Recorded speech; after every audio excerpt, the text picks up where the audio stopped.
ಅಂತೇಳಿ ಇನ್ವೆಸ್ಟಿಗೇಷನ್ ಮಾಡಲಿ, forensic test ಆಗಲಿ, ತಪ್ಪಿದಷ್ಟರ ಮೇಲೆ ಕಾನೂನು ಪ್ರಕಾರ ಏನು ಕ್ರಮ ತೊಗೊಳ್ಳಿ, ನಮ್ಮದೇನು ಅಭ್ಯಂತರ ಇಲ್ಲ. ಇವತ್ತು ಭಾರತ್ ರೆಡ್ಡಿಯವರು ಇವತ್ತು ಕೇವಲ ಸುಮ್ಮನೆ ರಾಜಕಾರಣಕ್ಕೋಸ್ಕರವಾಗಿ ಇಲ್ಲ ಮಹರ್ಷಿ ವಾಲ್ಮೀಕಿಯವರು ಪುತ್ಥಳಿಗೆ ಅನಾವರಣ ಮಾಡ್ತಾಯಿದ್ವಿ, ಅದಕ್ಕೋಸ್ಕರ ರಾಜಕಾರಣ ಮಾಡ್ತಾರೆ, ಅವ್ರಿಗೆ ಇಷ್ಟ ಇಲ್ಲ ಅಂತ ಹೇಳಿದ್ರೆ, ನಾನು ರಾಮ್ಲು ಅವರು ವಾಲ್ಮೀಕಿ ಜನಾಂಗಕ್ಕೆ ಮಹರ್ಷಿ ವಾಲ್ಮೀಕಿಯವ್ರಿಗೆ ಎಷ್ಟು ಕಮಿಟ್ಮೆಂಟ್ ಅಂತೇಳಿ ಇವ್ರು ಹೇಳೋದು ಬೇಕಾದ್ರೆ ಇಡೀ ರಾಜ್ಯಕ್ಕೆ ಗೊತ್ತಿದೆ, ದೇಶಕ್ಕೆ ಗೊತ್ತಿದೆ. ರಾಮ್ಲು ಹೆಂಗಲ್ಲ, ನಾವು ಯಾವತ್ತೂ ಕೂಡ ಶಾಂತಿ ಬಯಸಂತ ಬಂದಿರಿ, ಕಾನೂನಿಗೆ ಗೌರವ ಕೊಡಂತ ಹೇಳ್ತೀವಿ, ಸಂವಿಧಾನನ ನಾವು ರಕ್ಷಣೆ ಮಾಡಂತ ಹೇಳ್ತೀವಿ. ಇಂಥ ವ್ಯಕ್ತಿಗಳಿಗೆ ನೀವು ಅವ್ರ ಮನೆ ಹತ್ರ ಬಂದು ಜಗಳ ಮಾಡಿಕೊಂಡು ಅವ್ರ ಮನೆ ಹತ್ರ ಫೈರಿಂಗ್ ಮಾಡಿ ಅವ್ರ ಹತ್ರ ಮನೆ ಹತ್ರ ದಾಂಧೆ ಮಾಡಿಕೊಂಡ್ರೆ, ಅಲ್ಲರಿ ನಿಮ್ಮ ಮನೆ ಹತ್ರ ಬಂದು ದಾಂಧೆ ಮಾಡಿದರೆ ನಮ್ಮ ತಪ್ಪಾಗುತ್ತೆ. ಅವ್ರ ಮನೆ ಹತ್ರ ಬಂದು ದಾಂಧೆ ಮಾಡಿ ನೀವು ತಪ್ಪು ಮಾಡಿ ಮತ್ತೆ ಪುನಃ ನಮ್ಮ ಮೇಲೆ ಹಾಕೋದು ಎಷ್ಟು ಕರೆಕ್ಟ್ ಇರ್ತದೆ. ನಾನು ಎಲ್ಲ ಪೊಲೀಸ್ ಆಫೀಸರ್ ಕೂಡ ಹೇಳಿದ್ದೀನಿ, ತನಿಖೆ ಮಾಡಿ ಫೋರೆನ್ಸಿಕ್ ಟೆಸ್ಟ್ ಮಾಡಿ ಯಾರು ತಪ್ಪಿರ್ತಾರೋ ಒಂದು ತಕ್ಕ ಕ್ರಮ ತಗೊಳ್ರಿ ಅಂತ ಹೇಳಿದ್ದೀವಿ. ಸರ್, ಈಗ ಅವರು ಪ್ರಮುಖವಾಗಿ ಶಾಸಕ ಭರತ್ ರೆಡ್ಡಿ ಅವರು ನಿಮ್ಮ ಮೇಲೆ ಆರೋಪ ಮಾಡ್ತಾ ಇದ್ದಾರೆ. ನಮ್ಮ ಕಾರ್ಯಕರ್ತನ ಅವರೇ ಜನಾರ್ದನ್ ರೆಡ್ಡಿ ನೇರ ಕಾರಣ ಆರೋಪ ಮಾಡ್ತಾರೆ. ನೋಡಿ, ನಾರಾ ಭರತ್ ರೆಡ್ಡಿ, ನಾರಾ ಸೂರ್ಯನಾರಾಯಣ ರೆಡ್ಡಿ ಇಬ್ಬರು ತಂದೆ ಮಕ್ಕಳು ಮತ್ತು ಅವ್ರ ಚಿಕ್ಕಪ್ಪ ಪುಟ್ಟಪ್ಪ ಎಷ್ಟು ದೊಡ್ಡ ಕ್ರಿಮಿನಲ್ಸ್ ಅನ್ನು ಇಡೀ ಬಳ್ಳಾರಿ ನಗರಕ್ಕೆ, ಬಳ್ಳಾರಿ ಸುತ್ತಮುತ್ತ ಎಲ್ಲರಿಗೂ ಕೂಡ ಗೊತ್ತಿರುವಂಥ ಒಂದು ವಿಚಾರ.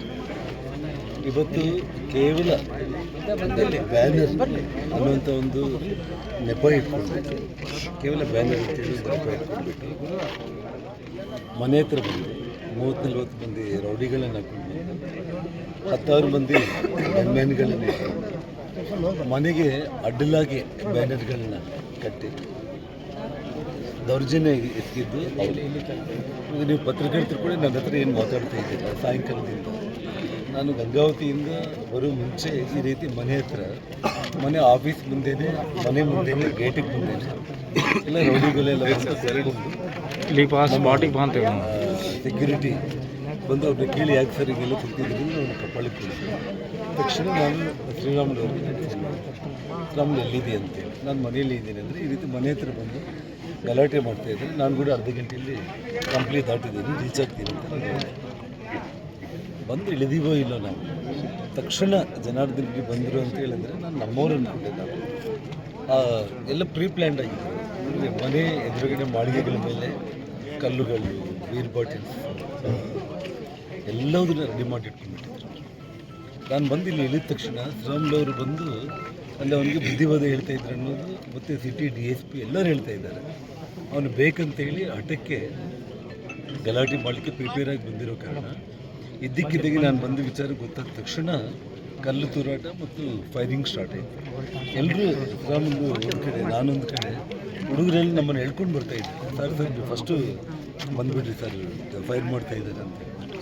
ಆ ಫೈರಿಂಗ್ನಂದೇ ಆ ಯುವಕ ಸಹ ಅಂತ ಹೇಗೆ ಮೊಬೈಲ್ ಟ್ರಾನ್ಸ್ಫರ್ ನನಗೆ ಬಂದು ಬುಲೆಟ್. ಅದೃಷ್ಟಕ್ಕೆ ನನ್ನ ಬಾಡಿ ಒಳಗಡೆ ಹೋಗಿದ್ರೆ ಈ ಕ್ಷಣದಲ್ಲಿ ನಿಮ್ಮ ಮುಂದೆ ಮಾತಾಡಲಿಕ್ಕೆ ಕೂಡ ಆಗ್ತಾಯಿಲ್ಲ. ಬುಲೆಟ್ ಬಂದು ಯಾವುದೋ ಗಾಡಿಗೆ ಬಂದು ಟಪ್ ಅಂತೇಳಿ ಸೌಂಡ್ ಬಂದ ತಕ್ಷಣ 10 ಅಡಿ ಮುಂದೆ ಹಾಕಿ ನಾನು ಇಮಿಡಿಯೇಟ್ ಮುಡಿಗೆ ಕೇಳಿದೆ. ಅಲ್ಲೇ ಹೋಗಿ ನಾನೇ ಕೈಗೆ ತಗೊಂಡೆ, ಪ್ರೂಫ್ ಇರಲಿ ಅಂತ ಹೇಳ್ಬಿಟ್ಟು.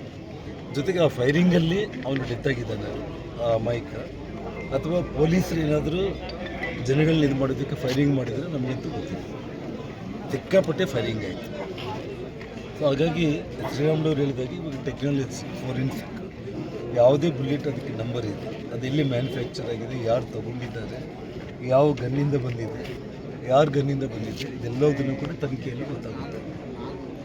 ನಾನು ಹೇಳ್ತಾ ಇರೋಂಥದ್ದು, ಈ ರಾಜ್ಯದ ಮುಖ್ಯಮಂತ್ರಿಗಳಾದ ಸಿದ್ದರಾಮಯ್ಯ, ಉಪಮುಖ್ಯಮಂತ್ರಿಗಳಾದ DK ಶಿವಕುಮಾರ್ ಅವರೇ, ಬಳ್ಳಾರಿ ಜನರು ಶಾಂತಿನ ಬಯಸುವಂಥ ನಮ್ಮ ಪಾರ್ಟಿಗೆ ನಾವಿದ್ದೀವಿ.